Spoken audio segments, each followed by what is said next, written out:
মিরাজকেও পেয়ে যাবে। আজকে প্ল্যান আজকে মিরাজ গাড়িতে লুকাবে, যেটা ওই বডিগার্ড এতগুলো গাড়ির মধ্যে আন্দাজও করতে পারবে না।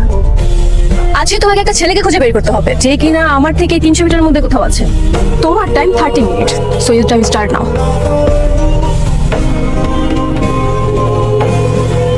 বের আসেন। কি করে পেলে? ম্যাডাম দেখলাম এত বড় পার্কিং লটে শুধুমাত্র এই গাড়িটার ইঞ্জিন অন আছে, আবার গাড়ি নিজে দেখলাম পানি পড়ছে, তার মানে এসি অন আছে। তখন বুঝতে পারলাম যে এই গাড়িটাই মাত্র স্টার্ট হয়েছে, আসলে লোকটা এর মধ্যে আছে। তোমার এখন বেশি আগের মতোই ট্যালেন্ট। তুমি আজকে পাস করেছো, আগামীকাল তোমার নেক্সট এক্সাম হবে। আচ্ছা, তুমি তো কলেজ শেষ করে ইউনিভার্সিটিতে ভর্তি হওনি, জি, আমি পড়াশোনা করছি। তাহলে এই চাকরি? আমার মায়ের চিকিৎসার জন্য। ও, The number you are trying to call is currently switched off. এটা কি করেছো তুমি? তোমার ব্যথা লাগেনি?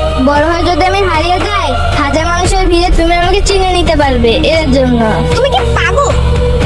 হ্যাঁ, হ্যালো ম্যাডাম। তুমি বাড়িতে গিয়েছো, কার কাছ থেকে পারমিশন নিয়ে তুমি বাড়িতে গিয়েছো? ম্যাডাম আজকে তো আপনার বাবা বাসায় আছে, তাই ভাবলাম। একদম চুপ, তুমি আমার সাথে এক্সট্রা কোনো কথাই বলবে না।